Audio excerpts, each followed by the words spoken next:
Yeah. The only thing maybe, all the time you were talking about the nothing and the everything. What is the everything? And it was clear for me what was the everything, but never the nothing. What the heck is that? But I listened very intensely the last month to Alan Watts. Yeah. And he has a way to explain their things. And I know I just got it only intellectual. Yeah. But still, yesterday morning, I heard it for the first time or whatever, then, of course, no thing. That's it. No thing, yep. That is everything in it. So I could cry now, because, whoa. It's so beautiful, isn't it? Oh, it is amazing, yeah. Not a thing. Yeah, and to know what it means.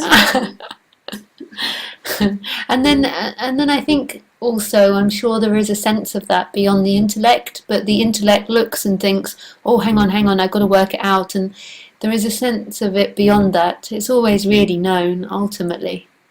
Yeah, it's inside, there is that recognizing. Yeah. That is all the time when I listen to you, and still I'm but the really beautiful thing is it's not even inside, it is everything recognizing itself. So it even dissolves the idea that there is anything inside or outside. There is simply everything recognizing itself. So now everything or no thing is looking. Yeah. It's so beautiful. So exciting. Yeah. But still, I'm so extreme judgmental still about all the teachers. Oh, yeah? That exactly know that there is not a real person, and they still tell the persons what they should do and not do. Yeah, that will be that will fade after time. It's just an energy coming out. It's like it is an energy working out of itself. And eventually it'll be seen that those two were no thing expressing itself. But it's understandable, the anger, because it's, in a way, they reflect back everybody. They reflect back what your parents did, what society did. Society always told you exist and you've got to be something. And it's like the exact opposite. Yes. It's the being something that's the problem.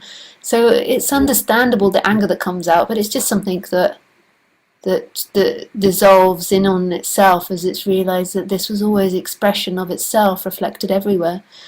But it's like, and ultimately what the anger really is an anger towards God, towards itself, really. Yeah, I found out it's the anger, that guilt, feelings of guilt come up in me. I listened to Adyashanti's broadcast, and then he said, you have to have a ground. And I think that's meditating stuff. And right away, feelings of guilt came up in me. Oh, should I try to meditate again? I did that for hours and hours 20 years ago. I was making every kind of asanas and stuff. I was always 150% in doing all that stuff, what teachers said. And nothing came out of it. All the other way around, I didn't feel good and I was frustrated because nothing happened. It was so, but still there is this, you have to do something. Yeah. To become something, what you anyhow don't become, because you are already there. And that is the essence of separation. That is the beginning of energy of it, is I am something and it's my responsibility to be something. And it is such a suffering to carry around because and it's not anybody that's carrying around, but it feels a weight when the illusion is playing, because there's always a sense that you aren't enough as you are, and that in order to be happy you have to compare yourself to other people. You have to compare what they do, and you have to in some way fit into that world and be something in that world. You have to have a ground. You have to meditate.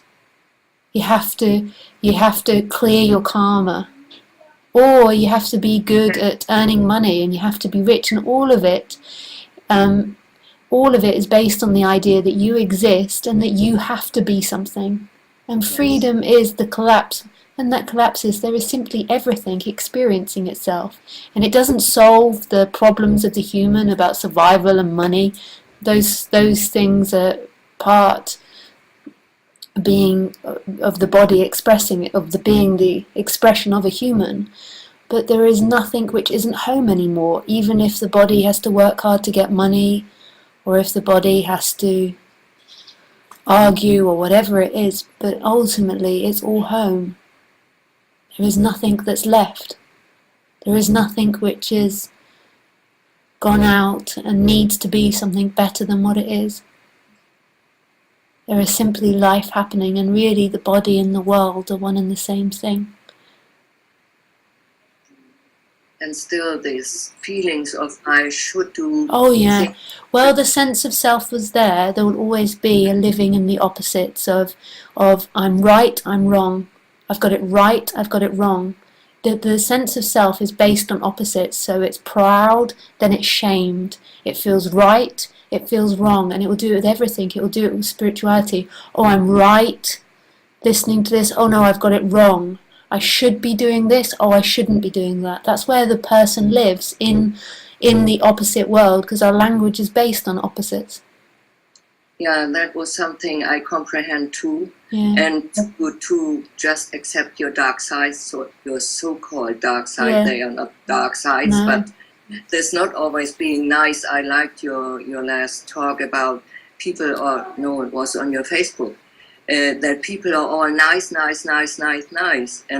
all at once they hurt somebody very, very deeply, because just put the dark side or this other side under the carpet and just show your nice face outside, know. And that especially in spiritual circles, people are so nice, I could, It's such a lie. It's such a lie, because underneath they're most probably feeling terrible, but on the surface they really believe that the right way is to be somebody and be nice, and then they'll preach and it's like a game. It's like a power game.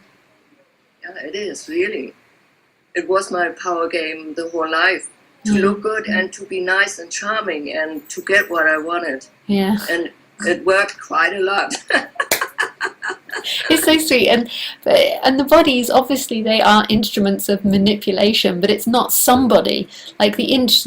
Just like the bunny needs to find grass to eat, or the dog needs to catch a rabbit to eat, the human needs to survive, so it plays these games, it plays social games in order to survive, but it's nobody's, and it happens spontaneously. The trap is that energy which claims that's me, and then the game is taken to be serious, and then the game is about you being a nice person or you being something, and it becomes a game of repression and suppression and cageness, rather than every instant it's expressing itself.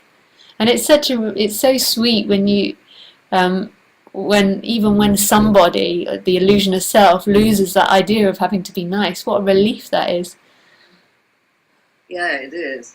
But on the other hand, when it started not working any longer, because I was just going too old for that, then there is some, what to do now, you just have to be yourself. Yeah.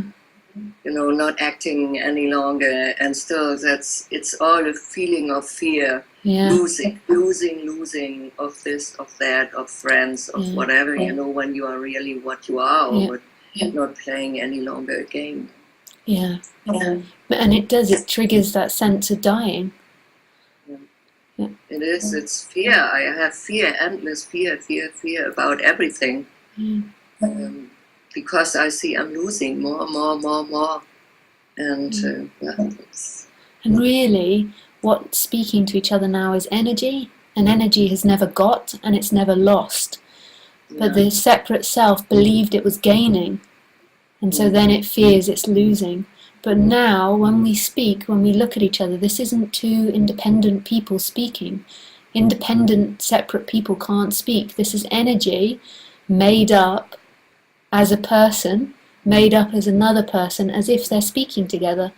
But it's never that person that's looking, it's never that person that's hearing, it's never that person that's speaking. It's energy which is still and moving simultaneously, which is everything and nothing.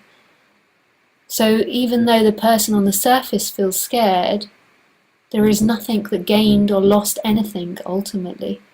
It just seemed that way. funny thing is that I actually wanted to call you several times, but then I found out I wanted to gain something. Yeah. Connection with the teacher or all the things that are going on, so I never called. And today I even didn't want to call, I just wanted to say hi and tell you, and I was in my nightgown, and then she said, after I called her now, I said, oh my God. But I'm really, really happy that it happened now. That's sweet. Without wanting to gain something. Yeah. Thank you very much. Oh, thank you, Renate. Looking forward to see you in Beverly Hills. Nice. Thank you. Bye. Thank you. Bye. That's sweet.